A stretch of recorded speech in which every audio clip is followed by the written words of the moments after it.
Well, welcome on, Nathan. Appreciate you coming to hang out. Well, thanks for I know having you me. love attention, being on camera. Yeah, I love it. Well, we're just going to hang out and anything goes. So if you're good with that. Absolutely. I might ask some really hard questions that are pretty personal. That would be So great. buckle up. I love that. It's my favorite. All right, guys. Welcome to the Killer Growth Podcast. I've got Nathan Ensminger on here today. Going to hear a little bit about his story and learn a little bit more about the nicest wiffle ball stadium, I believe, in the world based on my research. I've not found a better one, but we'll talk about that in a little bit. So Nathan, let's go backstory. We'll go real easy. Did you go to college? I went to Butler for a brief stint, and then I went to... I did that too. Yeah. So then I went to... I went back to work for a while, and then I went to Washburn and did drafting and design there and got my associates. And then I went back to work. I just enjoy working, so... Yeah. It's tough for me in the college stance, so... Classroom setting's not for everybody. It's not for me. It wasn't for me. No, I'd rather be swinging a hammer or doing something activity to be moving along. And I do most of my research kind of on the run, in a sense. To be able to sit down and focus for a long time gets me. Is that why I always see you running down Main Street looking at your phone? Yeah, probably. Yeah. I just never really did well in a class setting. But anything like a shop or just being around older guys doing, learning installing cabinets and on the fly, that kind of stuff. I learned a lot that way. And I had a really great teacher. My first real job was construction. My cousin, Mike Sanders, I was working for him.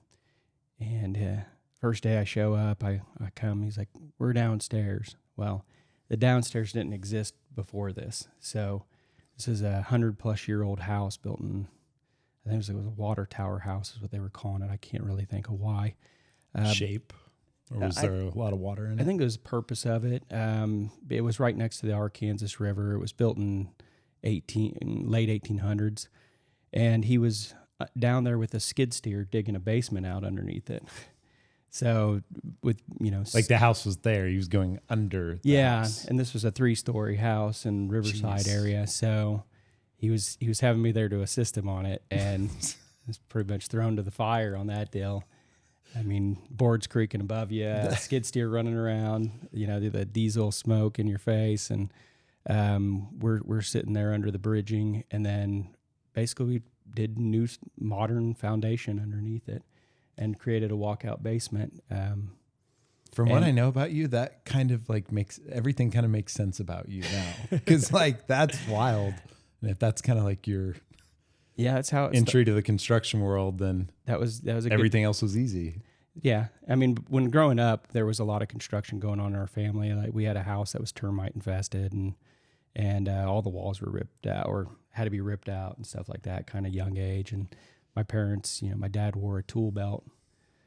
A lot of times it was holding a beer while he drove the lawnmower and stuff. But at the same time, he was always fixing stuff around the house, and I just grew up in that atmosphere. We rebuilt old cars and that kind of stuff. But when I worked with Mike, the thing that I liked best about it, other than you were finding out new things all the time. It was new experiences, but it was more about educating why instead of how. And once you start understanding the why of why am I doing this? Why am I staggering my joints? Why am I, my flashing? Why does this shed water better this direction and so on? It adds to new elements, or you can take it to different elements in construction, and then you start building. And once you understand it, then you got more to your arsenal. And then you can, basically it's like you've done things that you've never done before in that sense. Interesting. So just knowing the how doesn't really teach you much. You've got one thing figured out. Yep, pretty much. That's good. So, There's a lot of lessons in there. Speaking of the why, so you're in construction with Heartland. Heartland Home Improvements in Wichita. Yeah. And your role there is? I do, I'm designer, project management. Basically, I take on new leads, and I'll meet with homeowners to find out what they're wanting to change on their project, and then work with them going through design, figuring out the form of, for what they're wanting to do with what they've got, and then creating 3-dimensional renderings so they can visualize it, and then we take that and turn it into the project. And that way they know exactly what they're getting into, and not always what they're getting into, but what it's going to look like when it's done. Yeah, so you're in the remodel world of construction, That's right? about all we do is remodel. Yep. That's awesome. So you, based on everything you just said, and I've seen your 3D renderings, you're a very talented artist when it comes to structural design. What would the architectural design? What would be the right term for that? Well, architectural, basically, it's residential that I'm working on most of the time. I do a little bit of commercial, but architectural, I think the biggest difference is there's a level of education that you have to reach to become an architect. Sure. So mine doesn't reach that level, or engineering. So mine's design, and then I work with engineers and architects after that to verify what the design is and so on. And I think I'm trying to get to like you at your core, what you're the best at. And I would say it's on the design side of not just being able to design something, but you also know how to make it happen. Back to the why it all works. Because I've seen a lot of what you've done. And that part's kind of cool. I think that you're on both sides. You're not just designing and then someone else is figuring it out. You're able to do both sides. Would you agree with that? Yeah, I think that's probably what makes what I do a little bit more unique or unique. But I work with a lot of people that can do a lot of things, and like the owner of Heartland Home Improvements, he's great in the office. He's a psychologist, or went to school for not a psychologist, but he went to school for a completely different trait. I can't even think what it is, right? But sociological work, or Gotcha. I can't say it, but anyway, he's great with anything like that. But he's out swinging a hammer today. But he's really great in the office and can do pricing and everything and get details really well. But it's one of those things, I guess, when you're kind of pushed into certain things, you just find out how much you can do. And there's challenges. I think one of my challenges is probably working, I wouldn't say working with others, but directing others. Because I have a level expectation that I want to see done. And sometimes I find myself just doing it instead of going through the explanation and so on. And it really depends. Like at work, it's a little bit different, because the goal with that is we're doing repetitive chores or jobs that we're going to have to know how to do to progress, period. And that's easy. But when you're doing a one-off project that you don't know if you'll ever do again, it's hard to sit there and explain to somebody. Hard to delegate sever that. out. Yes, it really is. Yeah. And like I was, the jumbotron that we're putting in at the stadium and stuff like that. Like, figuring out how to do that for the first time with no instructions and everything else is a large enough task, let alone trying to then delegate to somebody else how to do all the other components as well. So, because if you had someone else do it could catch fire, or something could go wrong. Yes, or if I do it, it could go wrong. But it's just that time. If you only have so much time, it's just tough to explain it and go through all the steps of it. Take me through that. So we were talking about that prior, just to bring them in, but you're putting up this massive jumbotron in the stadium. Yeah. You were moving it from 110 to 220. Yes. So it would be more efficient. Yeah. So it comes standard with regular outlet, and then we converted it over to 220, and had the electrician run 220 to that wall for that reason. So it was either going to be 8 circuits of 110 or 4 circuits of 220, 20 amp. And that's more efficient to run it that way. Bigger pipe. The pipe's not as much bigger, but yes. I don't understand how electricity works anyway. I think I think you're magic. Right. You're right there in the sense I agree. My brother was an electrician. It's one of those things. I wish I could have learned more from him on that, but I don't understand how it works through the currency. But the idea, I believe, is that it's more able to handle more power, like you're saying, like a bigger pipe. So then it doesn't need as much pole on it, so it doesn't consume as much. But that thing is massive. And when I found out that were 8 circuits in the first place, I was like, did I really make a mistake here? Because it seems like that electric bill is going to be spinning out of control. And it is bright enough to compete against the sun, so it's going to be able to go all day long. And then I think the intent is to run it, for a good portion of the night as well. The city's just going to start shutting down some of their public lighting because they're like, oh, this is covering this whole area. So that felt like a rather large mistake. And then and then it was like, well, you could also switch it to 220. And I'm like, well, we better do whatever we can to make it more efficient. That way we're just not black screen the entire time. Yeah. But get back to what we were talking about. There's a tiny little switch inside there. There's 3 power sort packs that go to each one of the, I call them panels. And then there's about 20 modules that attach to it, or just the face of the LEDs. And then you have to go in there, pull all the LED modules off, and then go in and turn off or turn them from 110 to 220. And then we had to drill out the back nuts and several other things, and then put those modules back on after hanging it. So at some point, I thought I checked them all, double checked, triple checked, put tape on different things to kind of mark it, but I definitely missed one whole panel. So 3 of them lit up pretty good, and that was a lot of smoke. We were really hoping that was by design. That the first show would be a little bit smoke. Yeah. Exciting, not that exciting though. And then we got a meeting with them today because we're going to go through it. And I believe we'll replace those power packs, but there's also since that got rammed with so much energy, that it could be something else that's burnt out. So we're gonna go through a test on it to figure that out, and hopefully that goes well today. So let's jump into, that's your day job is construction design, remodeling. What are your projects that you do on your own? What was the first one you did that was outside of having a job?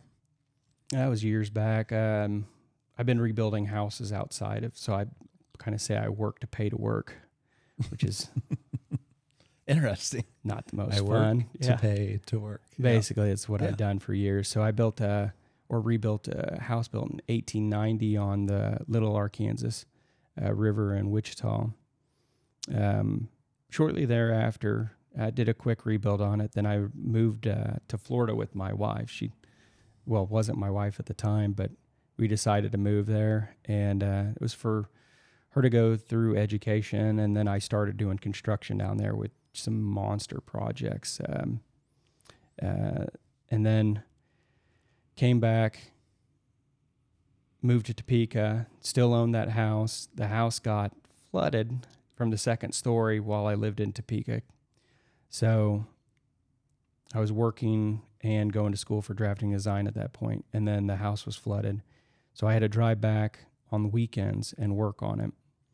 And it all went well. Was the purpose of that to rent it or flip it? It was to live in it. And then, okay. And then shortly thereafter, I met the now wife, and we moved to Florida. Gotcha. And this was only months after owning. Yeah. So, and then we rented it, and then they flooded the house from the second floor. So that destroyed everything. Yeah. And then it was a complete gut remodel. And did that turn into a sell it or live in it after the flooding?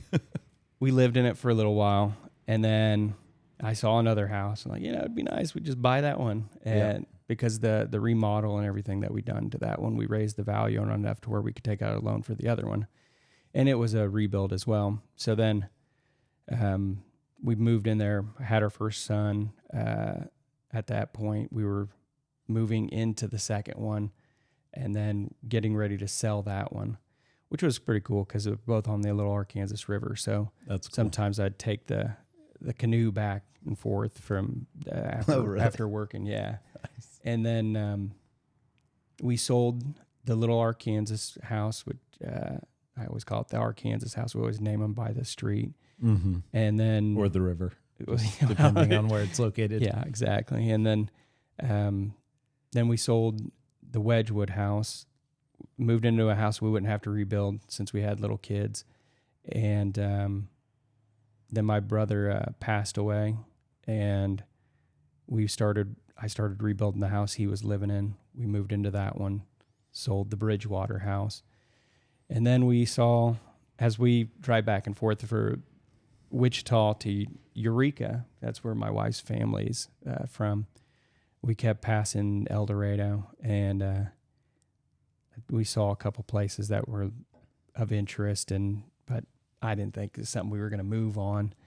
And it was actually, and I can't think what Wade Wilkins just got finished with it a year or so ago. I can't remember what the building. It's an L-shaped building on Central and Main. Interesting. L-shaped building. Well, from the top view.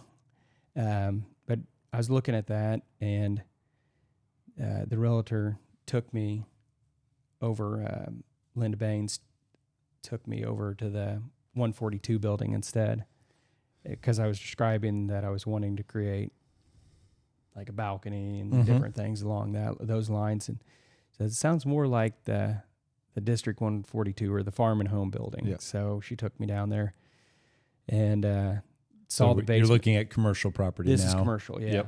Yeah. So the basement was filled with water because there's natural springs. There's literally a natural spring running into that building. It constantly is running water. And then the roof was very old at that point and had collapsed in on itself and created a low spot. So every time it rained, none of the water was directed off the roof and away from I remember the all building. your kiddie pools in that building. That was a good time. And for perspective, this building is how big? It's how many floors? So it's 16,000 square foot on the main and second floor combined, and then it's roughly an 8,000 square foot basement. Okay. With good ceiling height down there and plenty of water. So 24,000 square feet, built in the 1800s, early 1900s. I think I'm going to be off on this, but I think, well, since the city had the fire, there's no records of that building other than one that says it's no non-combustible built. That's all it says. Single description on a map that's been taped over several times. And the only thing I can date it with was the elevator. The last stamp on it was Otis 19, or patent stamp 1917. Okay. So Very somewhere in that range. Yeah. I don't know if that's in the exact date, the year before or the year after.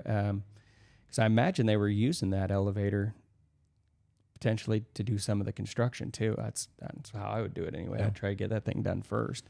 So your vision for this, you see this is your first commercial investment. Yeah.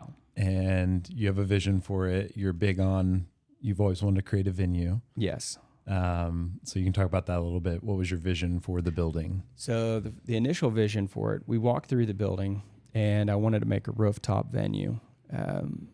When I saw it, we're walking through. Did the elevator go to the rooftop? No. Okay. No, it didn't. But there was a large size door, which is still there, that on the backside or set of stairs, and it was a stairway going to nothing. And I don't know why. I just always loved those. There's usually a story behind them you got to figure out. And it was a stairwell. And Time to design a destination. Yes. It's like, let's put everything into this. And Like my first house, the Arkansas house had that, and it was because it was an old cellar entry from the outside, because you'd chop wood or whatever you would do, then you would throw it down in the basement, and then that's how you'd heat the house or whatever you're doing. Sure. Then they added a porch to it. The porch topped it, stairway to nothing. This, on the other hand, is a little bit more of a mystery still, because how much money they sunk into the building initially and the time frame, things that would have been going on in the world. They built 2 stories. It's an all concrete and concrete floors, concrete headers, but then there's also steel in there, and then there's brick. So it's brick and steel, or brick and concrete construction. Which I learned a lot in Florida when I was going there. We did rough beam framing and so on. So we go up. I see the doorway leading up a commercial size set of stairs, 5 foot wide. Then it turns into a 2 foot by 2 foot hole with a step ladder made out of 1-by material, just like somebody had constructed it maybe 100 years ago. And that's the rooftop access. That's how you got up there. So the roof that had collapsed and everything else, you had 2 options, and that's go through a 2 foot by 2 foot hole up a rickety ladder, the home built, and maybe get yourself, and I was a little bit thinner at the time, and a 5-gallon bucket through there at the same time. Or you'd have to rent a lift, crane, whatever else to from get the stuff outside. up. Yeah. So that's how we started patching it, and we started doing spray foam and stuff like that to build up the sunk in area, and then tarred it and so on. But back to what we were originally talking about, I saw that set of stairs and I thought, there's no way on earth you would build 5 foot wide commercial concrete stairs leading up to a roof just to roof it. And then I started looking around on the interior for the structure underneath, and it's got I call them concrete joists. I don't know what they're actually called, but it's like a wave. So you'll have a deep spot, and then it gets small, and then drops back down, just like you would have joist in framing a house. And then that's filled up with each one that drops down. That's your support that goes across, and it's filled up with rebar, and they poured concrete in it and some kind of form. I would imagine it was done in place from the way it looks. That's a lot of structure. Yeah. That can handle an immense amount of weight. It kind of looks like what you would see in a parking lot or a parking garage. Oh, interesting. Okay. As you see those waves of concrete, those are a lot taller. These are about 12 inches. And then so that's where it clicked. You're like, across. this could be a rooftop venue. Yeah. And not just a rooftop, there's a load capacity here that's sufficient to drive equipment on kind of deal. Are we going to have like go-karts up there or something? That'd be great. We've thought about that. Don't get too close to the rail, kids. It'd be fun. And that's what kind of initiated the idea. And then part of that going down to Tennessee and for conventions and so on. You've got a lot of rooftop venues there. Yeah. And, people, as we were going around and asking taxi drivers, what's dragging all this construction? Because there's tons of cranes operating down there. So new construction going on all over the place. And they said, I think people like the nightlife here. People like the entertainment. They like, the rooftop venues, the main streets, all the country artists go there and so on. And that was a major appeal for that community, which is booming. So I thought that makes sense to try recreating something that draws that many people, would draw people to what we're working on. Yep. And so that's been the initial reason for purchasing the building, moving forward with it. All the grants and everything that we've written for, my goal has been trying to push towards the rooftop. Yeah. And there's just expense that comes with it. And the challenge has been, since it's a historical building, historical grants and so on, you have to appease historical preservation and so on, which has pushed us back. Here's the money, but do it this way. Yeah. So it's like. So for context, you're in a historic downtown district, yes. District. So there's a ton of, or I don't know if there's a ton, but there's opportunity for grants around it being a historic building. Yes. Correct. Yes. And then the headache is obviously they kind of mandate what the facade has to be and timelines, I'm sure. Mainly facade. That's really, unless, and that's because our building is basic on the interior. There's not tin panels on the ceiling. There's not ornate trim work and so on. It was built, more like a bomb shelter. It concrete floors, concrete molding, plaster, and so on. So it's rather simple in the interior. So the exterior is what they were worried about, and the idea is that you'd have to push 5 feet or 7 feet, I can't recall the exact measurement, off the facade to be able to raise it up. Well, the elevator is in the corner, so it wouldn't be able to do that without jogging. So we eventually got it figured out for another grant. But the goal was to do the shell of the building first is all I ever worry about, because if it's pouring in water like it was, we had waterfalls going down the stairs. Keep the elements out. Yes. That just mold growth and everything else. So why do drywall if you're just going to trash it? So that was my initial intent, and that's why we started rebuilding the roof and everything, patching it together while we were working away on that. The goal was to have the rooftop finished for that, as opposed to putting a rooftop on that's going to be torn off later. And while doing that, though, there is design elements that we used in there. So the first 4,000 square feet, I guess I would say the west facing, that would be closest to Main Street. That is built to where the gutters go through the inside of the building and shoot out. That way we can deck that surface. Okay. The east 4,000 square foot is designed to have a roof built up over the top of it to where it would be an enclosed area. Okay. So that part we didn't get to do this round. But that's always been the intent. That's been the initial driver and everything. And something I haven't given up on yet. Yeah, sure. When we put in the elevator, I created. Does the elevator work? The elevator is working. It goes all the way to the roof now. It goes to the roof now. That's crazy. I did kind of a weekend project to get third floor made to where it was sufficient to be able to say that there are 3 floors, so that it could be used inside the grant.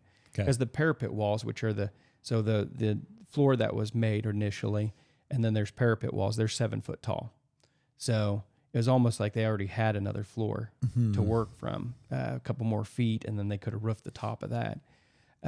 So it allowed us to build something that barely sticks up to where historical was fine with it, and be able to appease that to get the rooftop elevator, which down the line gives us a lot of access to, since you have an elevator, now you have proper for ADA, egress, and so on, to be able to do the rooftop. Yeah. We're just trying to figure out the funds to build them up to where we can get. So let's talk about the fun side, because you're in a rural town, 12,000 people in this town. It's the county seat, 60,000 people, and we're bedroom community to Wichita, approximately 600,000 people. So there could be a draw from there.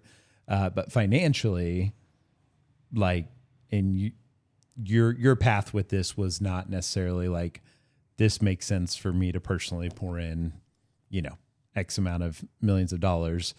I identified these grant opportunities because of it being an old building. So your investment strategy with this has been a combination, right, of trying to identify grants along with personal money.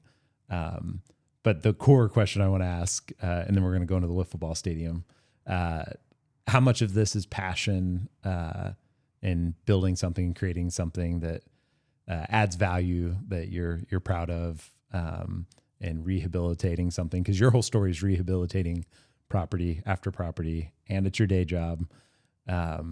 Ultimately, are you trying to make a lot of money on this, or is there something deeper going into this project? Yeah, I mean, a lot of money would be awesome. It's a good answer. There's no doubt about that, and that I'm not pushing against that. Like, that would be great. But really, I don't focus on that so much. The goal for all of what I'm doing on the interior is to build up funds to just keep building. I mean, that's what I enjoy, is creating. The money is what allows me to do that. Just do more. Yeah.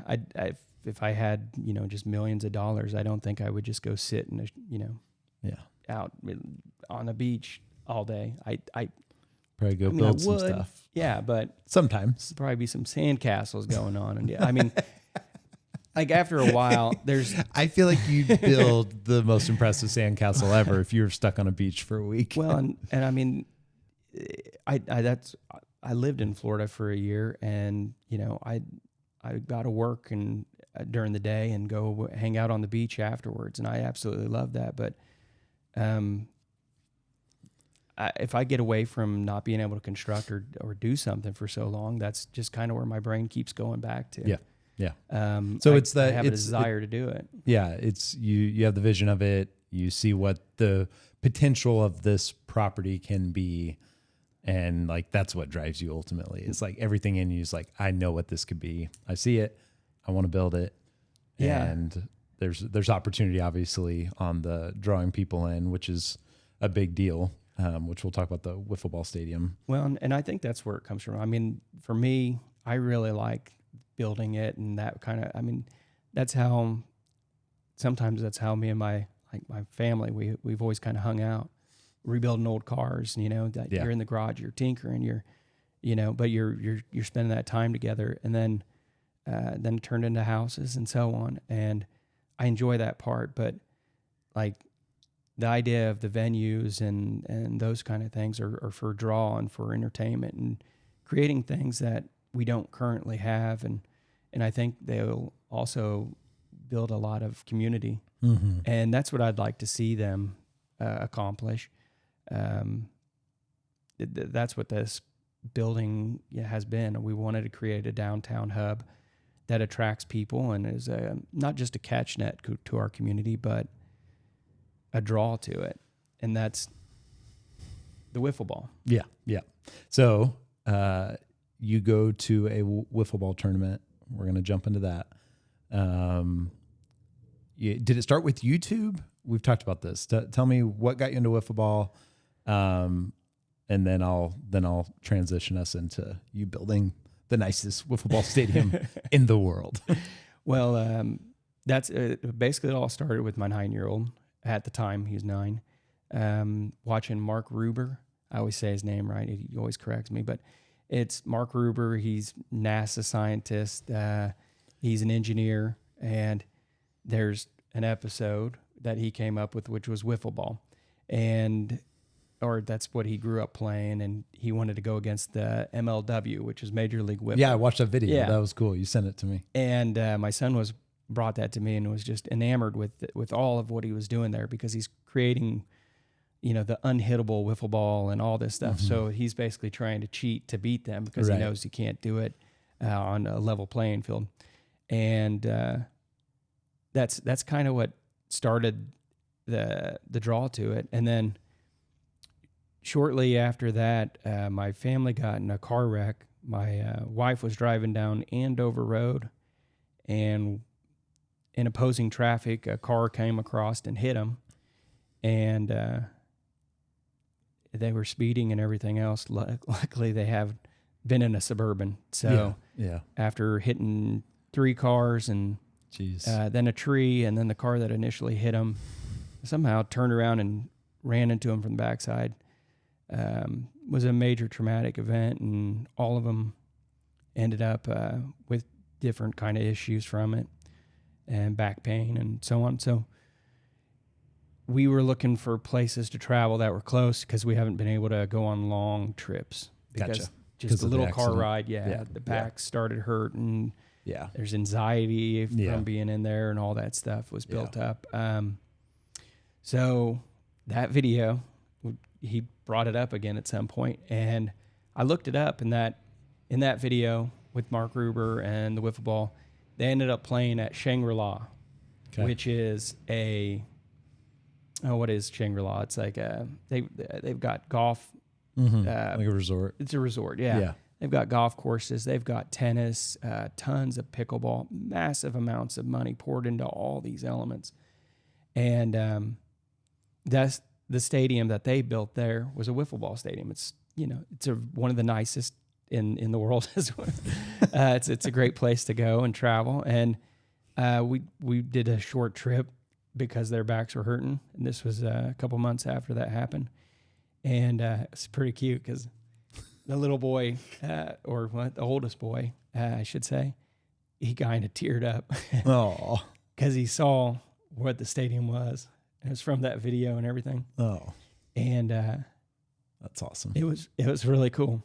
That's awesome. So, is what we found out hanging out there for the week or the weekend, and is that Wiffle Ball Stadium was full of pickup game after pickup game. Oh, really? Random people. Nothing playing. Was scheduled at all, and what must have been millions of dollars spent on tennis courts and pickleball courts right. were rather empty, and almost there weren't pickup games. They were just. But the wiffle ball. Susie and Jack came with their clubs. They came to play each other. I mean, they figured that out beforehand.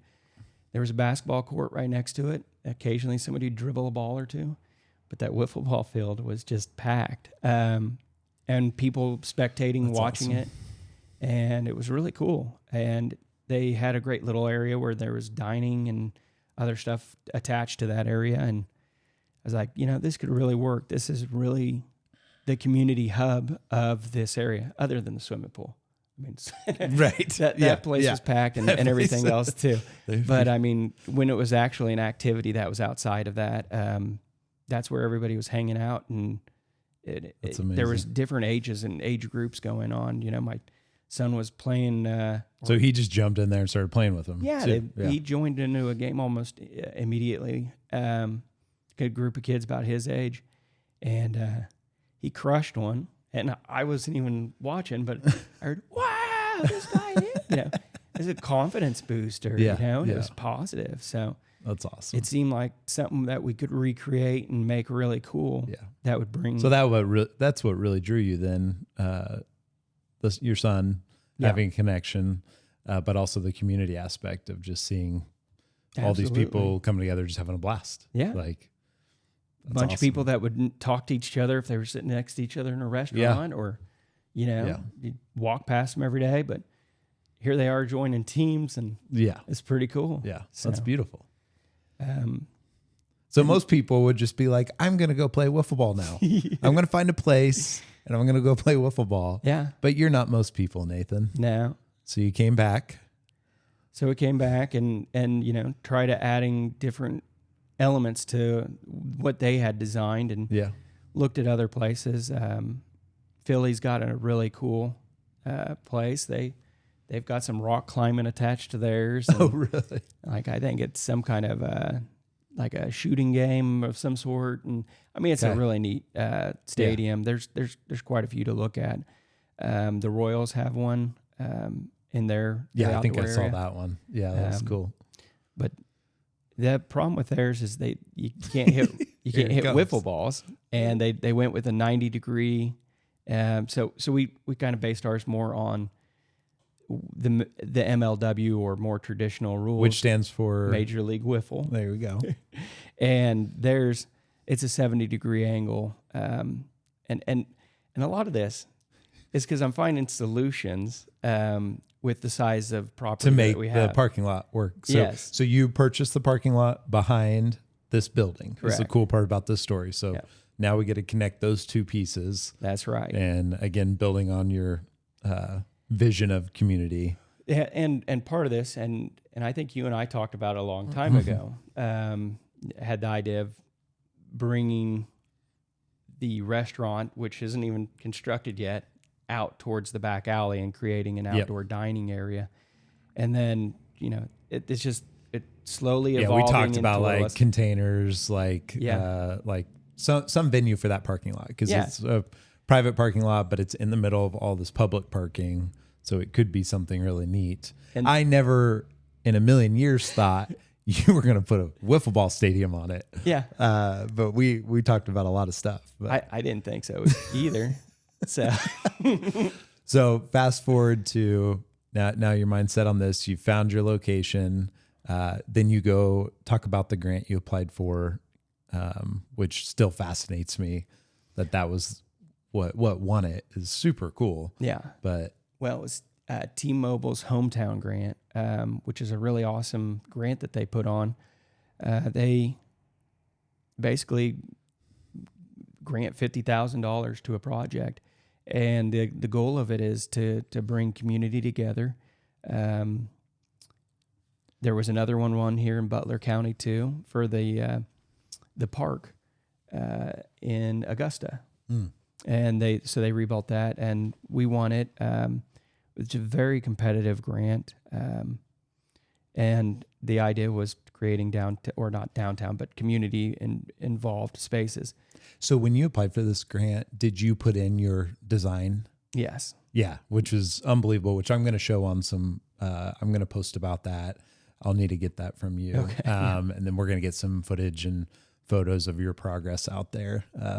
That'll be great. But so you put in so back to you being a designer, you designed 3D rendered out the whole thing. Correct. To kind of show which probably helped a lot for the grant application. I think it's helped our grants quite a bit. Being able to, my wife is excellent when it comes to knowing what to say in them, how to put them together. Yeah.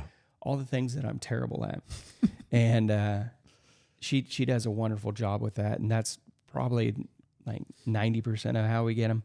But then 10%, at least I would say, is You're having a visual man, that most people aren't able to put out into their grants. And, and that's how I communicate. I'm not the best reader or writer by any means, but I communicate with art and with drawings. Kind of funny. My dad does that for everything. He used to design Learjets, and it was all hand drawn, the interiors on them. So around the house, there would be drawings of what we should do or not do and writing, it's just hilarious. If he has somebody working for him, he'll draw how he wants to do it. I'll have to show you. You guys have this wild connection, like birthday cards, it's just a drawing, but you knew what it meant. Well, like we were talking about how to pull a boat motor and put another one on, and he drew it with monkeys climbing all over it. I'll share that one with you. I'd like to see and that. And then that's how we ended up doing it, minus the monkeys. But but that's kind of how I communicate, and that's how I'm able to help them visualize what we're trying to achieve. Because if they just thought it was, on paper, they would be visualizing what's a wiffle ball stadium. Yeah, what's they're this gonna imagining look like? chain link with the green, like the baseball fields at McDonald's, right? More than likely. Chain link with the green, whatever it is, like the foam. And they wouldn't have that connection to what we're really trying to achieve. Because, the wiffle ball stadium is part of what we're doing. Right. The other feature, which is the most challenging, is the stage that's connected to it. So that's the wiffle ball is the rare value that gives us, I believe, the pull to our community. But typical use and so on, I think a big driver for our local is going to be concerts and being able to have events out there in that route. So the corner of the field, and we'll show this visually, the corner of the field is where the concert stage will be. Yeah. And the idea is, how is it going to be multi-purpose? How can it be both? So center field, the wall in center field will fold down like a drawbridge or a Murphy bed, or however you want to visualize it. And then that will provide more square footage for the stage, because it's kind of inset right now. Is that like the back part of the stage? Well, back there, that's just so we could get stairs to be able to hit the backside. It has a little inset in the far corner, but we're dealing with a square, and a wiffle ball stadium is like a slice of pie. It's got a shape to it, so that center field gave us a little opportunity to do something there, since we're trying to fill every single piece of it. And that's where the idea for the stage fit best. And it's kind of nice because the entire property rakes from the west downward towards the east, and this sits towards the east. So all of our drainage and everything has been planned to go that route, but it also gives us better viewing because it's like a raked auditorium. It's not that steep by any means, but at the same time, as you go back, it just keeps pitching that way, which is better for viewing. And that's kind of part of what drove to that location, but also it allows us to break out into the street some. Yeah. So you got via partnering with the city, right? So that whole block of First Street, you can have closed down for special events and talk about that. Yeah, so it's going to be able to. Not certain exactly what it's called, but I believe they called it a consumption zone. Okay. So the idea is with simple barricades being put up by the city, it's a simpler process to close it off more typically. We're able to serve onto the street, and that gives us a much larger venue in a sense. Exactly. Because then we're able to serve out into that venue. So that's because that allows vendors to be out there. That allows beverages to be sold. Absolutely. And then based on you and I walking out there, I mean, you could get hundreds viewing a concert. And that positioning on it faces that larger crowd. Yeah. And that's part of the reason why, most of these things would be more closed off in a sense to the street, to the north side, but that's why we're leaving it more open. So we're doing a Euro style fence, which kind of looks like netting almost, which will blend in with the nets that we're putting up around that's the perimeter. on the north side. Yeah. So that'll be easily viewed, and then there'll be large gates that'll open up to be able to service or people to come in and out, which will help with our capacity levels and everything else. How many grants have you won so far for this project? For this one, we've won 2. Cool. The other one was for a sign. We kind of snuck a jumbotron into that. And it's a sign. It's a sign. We're going to use it for signage. It can display something. Yeah, well, and put sponsors up on that jumbotron. That's part of it, and I think that's going to have a large community benefit to it. But to sneak that in there, we also had to have a sign above it. So I've got Larry Wilson is an artist. He's painting that up right now, and hopefully we'll be hanging that soon. Important question I've not thought to ask you, I don't think ever. What is the field called? The field? Yeah. We're waiting for a sponsor to figure there that you go. one out. There you go. That's what I was. But the outdoor area is called District Stadium. Okay. So it's District Stadium. But we are looking for sponsorship for the field name. And I think a really cool option is the stage name too. So whenever we're able to have an event or concert, it's at. So then you essentially have like 2 venue names. Yeah. That are that's smart. Because we're using this, and I look at the Wave in Wichita. Yeah. A place that has a massive crowd and then is completely vacant the rest of the time. Mm-hmm. And that's part of that dual usage. So we'll be able to use it 24/7 in a sense. I mean, we'll be able to have wiffle ball games, tournaments, home run derbies, all that stuff happening during typical days and so on. And then when we want to have concerts to drag in larger crowds, and when there's street festivals going on and so forth, then we'll be able to have those larger settings. So for the locals, this is a local question. Is there going to be recreational use and also leagues, or will everything be scheduled inside of some league format? I can't imagine doing it all that way. Yeah. I think there's, my initial was the idea of, just the pickup games and that kind of happening. And there's so much fun just to be had with that I think that's going to go on a lot of it. But then we're going to have days that are going to be more designated for league and so on. Great. That's awesome. And then there's a playground going inside there as well, like for little kids. Yeah, that was the goal. So we're trying to figure out funding on that portion of it, but it's a smaller area, and we just there's a lot of. You could just throw a bunch of boxes in that corner. The kids will be entertained for. I don't doubt that for a second. I mean, really, get some appliance, get Charlie's appliance, some build up their washer boxes, fridge boxes. You could build a playground out of that. I mean, we've even just thought it I'm down with something like that. That sounds perfect. But I don't know how it'd hold up in the rain. But like Gaga Ball or something like doing a little Gaga Ball arena. Yeah. We'll figure out something. There'll be a placeholder kind of set up for where something there, and then eventually we want to build onto it. And I'd like to build into the parking lot over there. Oh yeah. Yeah, I've talked with about shipping container on the other side, and then us using the top deck of that to add to that play area. Gotcha. Also be some balcony seating, There something along those lines. So we're still figuring out how to amazing to cultivate it and make it larger and so on. But so how are you?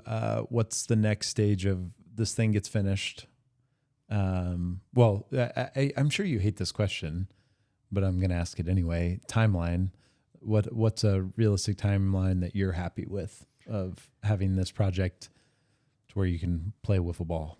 March. Oh, really? Yeah. Nice. So we've got turf. We've got jumbotron installed most of the way. You heard it here first. First. You heard it here first. March of 26. I'm gonna get to play wiffle ball. Yeah. Yes. And we're gonna open her up in March. Like I said, we're pushing through trying to get a larger portion of this done in the winter. Yeah. And that's what kind of kills it is, it'd be great to push hard like crazy and get it open tomorrow, but then it's basically going into a shutdown period. Yeah, sure. And I'd rather get it where it needs to be and massage it a little bit quick.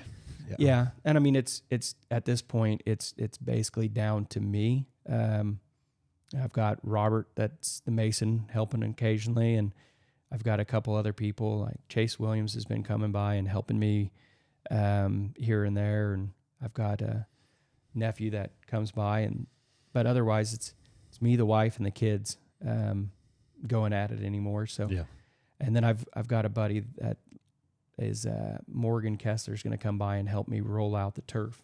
Nice. So that seems intimidating. Those rolls look huge. He's done it for many years, so he's going to be the perfect person to be able to help us out with that.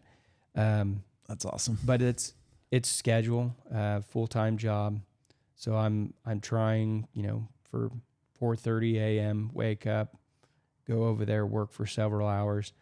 I do just stop at 7:45, take the kids to school, walk them to school, go back, sometimes put in 30 more minutes to clean up what I was working on, go to work.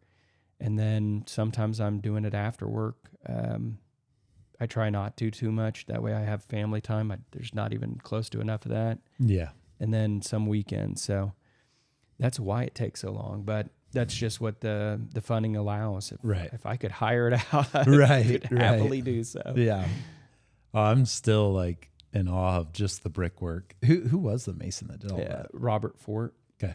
Looks great. He did a great job. So, and it was basically just him. I was basically the brick tender. So and that's just stacking bricks. Hand him the next brick. Or I was at work by that time. Yeah. So I get up early. I'd load up the bricks, get it all ready, set up scaffolding, whatever need to be. And then basically tag. Yeah. It's all yours. And then he would take over from that point and start building it up. But, I mean, so, how are you going to market this? Like, how are you going to grow this? You want it to be a draw. Obviously, it's for the community, but also drawing in everyone else. Do you want to host the World Series of wiffle ball someday? Like, there's some goals on the. I very much so do. I think we have the opportunity to try pushing for something like that. Since we have such a appreciation for T-Mobile and what they've been able to do for us, they also happen to be the second largest sponsor to Major League Baseball. And they might have some connections that they might be willing to help us out with. I haven't asked them this yet, but we'll ask them. Just ask them right now. I'm hoping that they'll want to show off at what an awesome project that they created basically by giving us the funding. Because without that initial push, it would have been years before we would have had any funding to be able to do something like this. So I'm hoping that we can plan something with them for March to get something like a grand opening. Special for a grand opening. And then if March doesn't work out, we'll figure out a different time. But that's the kind of stuff I'd like to do is get some maybe like Major League Baseball players against some of the wiffle ball guys. That'd be awesome. And then there's going to be a lot of events that we're going to do. We want to do a community events and be able to build up fundraising, firemen versus police, and a bunch of different things like that. We'd love to see the Butler softball girls and baseball and all that come over. And what's Wind Surge? Is that the Wichita team? Yeah, I need to connect with them as well. Yeah, absolutely. Cool. So we want to pull in as much we can from the baseball community, and then concerts, trying to set those up, trying to have an old friend of mine help us out with some of those as well. His name's Ryan Stevenson. He does the Cotillion, the Wave, and Riverfest. So he'd be the perfect person to be able to help us get geared up for a couple of those.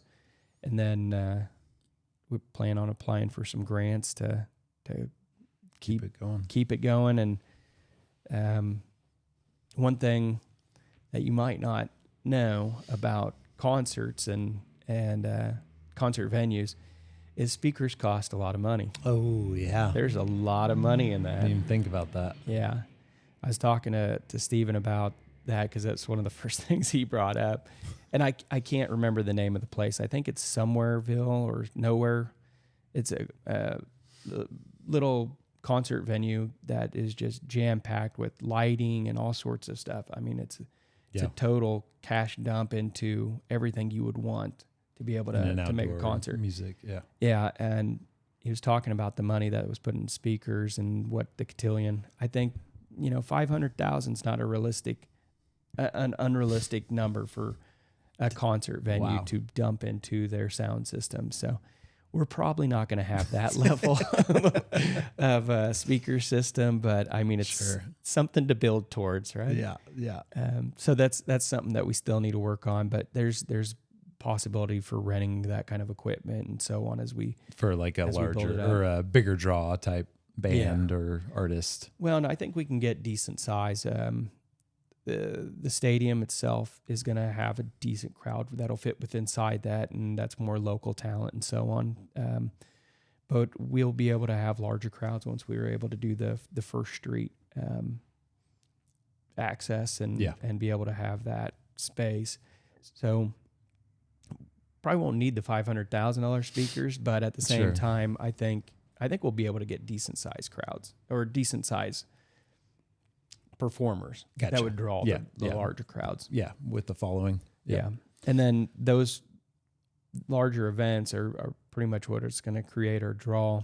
There's going to have to be advertising for those to happen as well. So our goal is to work with the city some and Experience El Dorado. To create some of that, get some of that information out, and then otherwise we're just going to have a completely different marketing campaign as well. Are you still going to put GoPros all over the stadium? Is that there's electric ran to the street lights for cameras. Okay. Yes. Yeah, I think that would be super powerful. We're gonna have to help him with that, Tyler. I think that would be.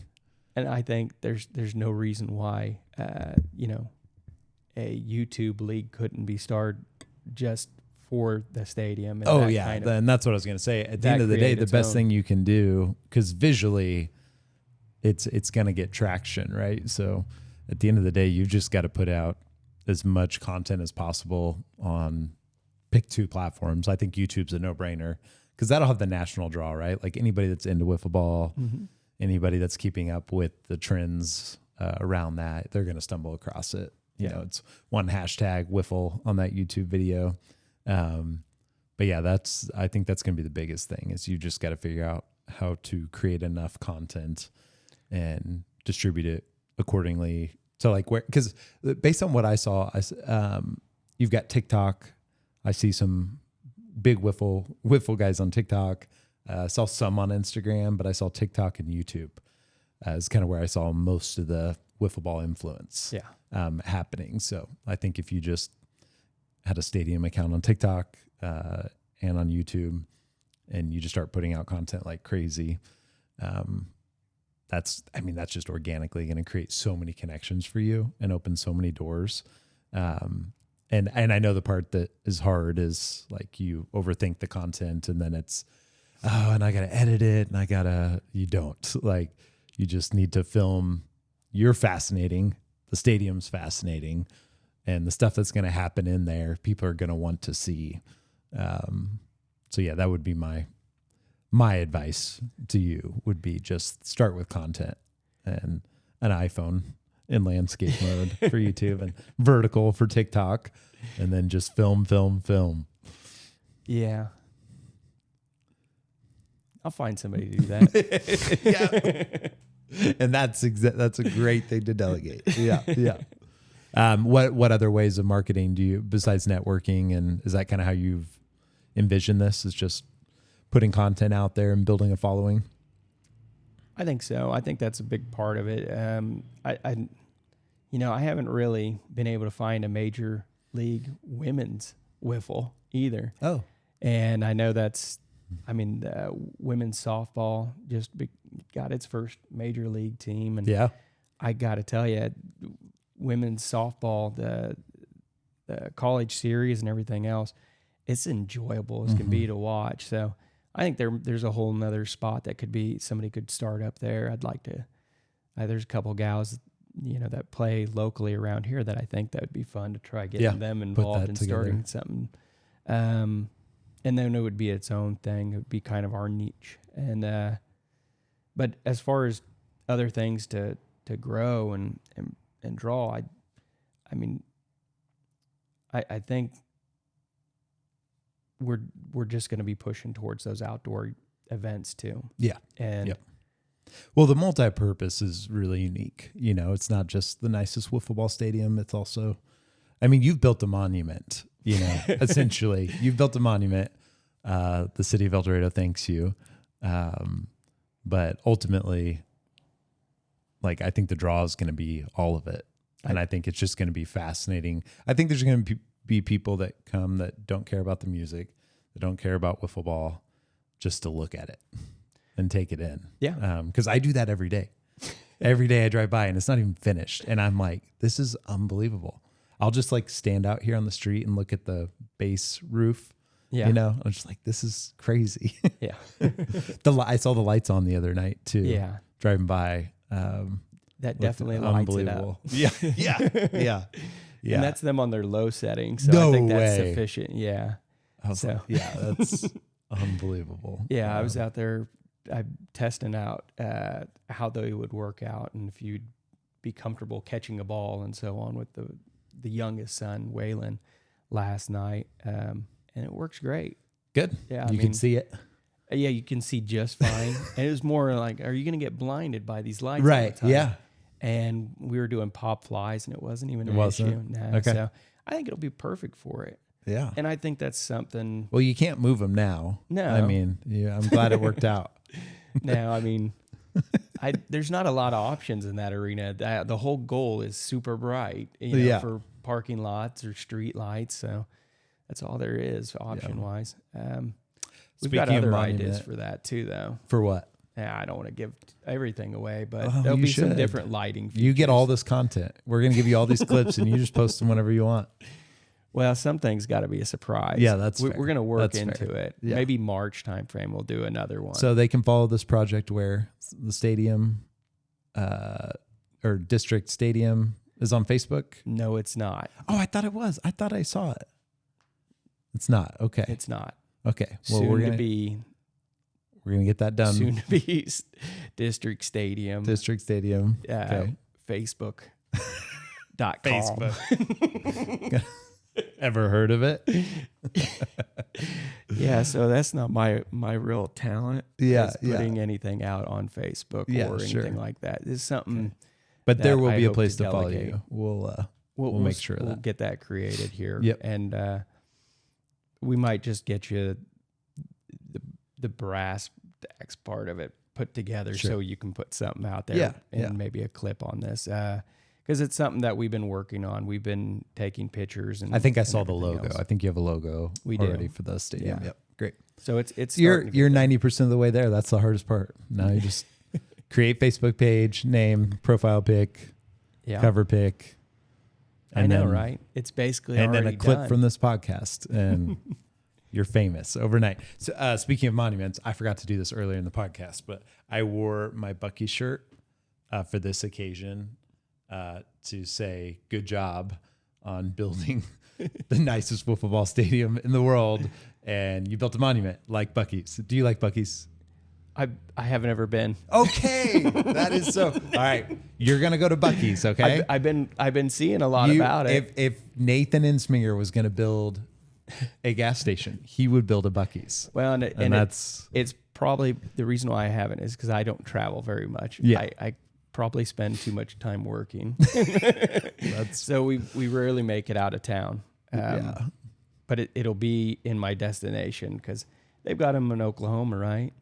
Yeah, they do now. I think. So that's where we travel a lot of the time. They've got a lot I mean, of all the way activities down, when you get all the way down to Austin, I mean, it's just sign after sign. That's hilarious. You know, like you're only 10 minutes away from the best brisket you'll ever have. And it's just multiple. I think that's brilliant. The bathroom, the whole thing is just unbelievable. I mean, we spend $200 every time we go in there. It's so dumb. Like I have a Buc-ee's onesie. That's like, amazing. Like our whole family does. Every one of us has a head to toe Buc-ee's onesie with like the beaver head on top. That's what we did for Halloween a couple years ago. We all wore Buc-ee's onesies. So on that note, though, you'll go to a Buc-ee's sometime. Yeah, and I'm are you gonna look it up? Their KDOT strategy here with the signage. I think Right? that might be something. Maybe honestly, we compete with like the ball of twine or something. because when you start posting about this, people are gonna want to just drive by to see it. Like that is gonna happen. I don't think you need a billboard. They're already doing it. Yeah. I don't think you need a billboard. I think you just have to post online and people are going to find out about it. And then you also need to list it on Google Business. You'll create a Google Business page, and then that's going to get a ton of reviews. And then when people want to find it, right, it's going to have an address, and they'll be like, I got to go to District Stadium. I think We're driving right by. Yeah. And we're right off the turnpike. It's easy. it's easy. Yeah. Yeah, it's on the truck route. Yeah. We're sandwiched between two highways. Oh, that's true. So we're the front of District 142 is facing 77, and then we're on the truck route. Yeah. Right, just to the east of us. So it's got a lot of viewing potential, and then you can see it from Central too. So that's where you could see home plate Right up in the sky. I haven't even looked from there yet, but I believe you. And home plate glows pretty well when the lights are on too. So Of course. That's awesome. Well, dude, you are the most interesting person in El Dorado, and that's saying a lot because there's 12,000 people here. You know, El Dorado is huge. I don't know about that. But seriously, I just love what you're doing, and I know it's freaking hard, and it just blows my mind that you have the capacity vision to build something that's going to be a lot of work ongoing, but it's meaningful. And just there's a lot of people that have ideas, Nathan, and there's not a lot of people that actually execute those ideas. And it's refreshing to see someone have a crazy idea like building a massive wiffle ball stadium downtown El Dorado. And you're doing it. It'll be done in March. Well, and I think part of the reason for building the wiffle ball stadium and doing all that, I mean, we've talked about this before, but I guess the final kind of nail in the coffin on why that became the choice is because pickleball is popular. Yeah. Everybody suggested pickleball because we wanted to do some kind of outdoor activity. It's really hard to get people to drive from Wichita and surrounding areas. Yeah. No matter There's what already enough kind of of it. complex that we were able to build. Because, I mean, what's the name? The pickle place? Chicken and Pickle. Chicken and Pickle. Yep. I mean, that's a monument. Yeah, there to for sure. pickleball, you know? Yeah. How am I going to get people to pass Yeah, that that's place a great point. with that kind of funding jumped into it to come out to a pickleball? And then we've got community pickleball here. Yeah. And that's probably the last thing that was like, yes, this is the reason. Nothing like this around. Let's make it a destination. Yeah. And that's part of why we made it the Buc-ee's of wiffle ball. Right. Exactly. Thank you. Full circle. Dude, thanks for hanging out. I want to respect your time. I know you got a 10 o'clock appointment. Well, I appreciate that. But you're awesome. We'll get all this content to you, but thanks for coming on and keep at it. And we're here if you need any help. Well, thanks for having me. I will sit down and make sure that Facebook page gets done, even if I do it. And we're going to post that on this podcast. But yeah, thanks again, dude. All right. Well, thank you. Appreciate you.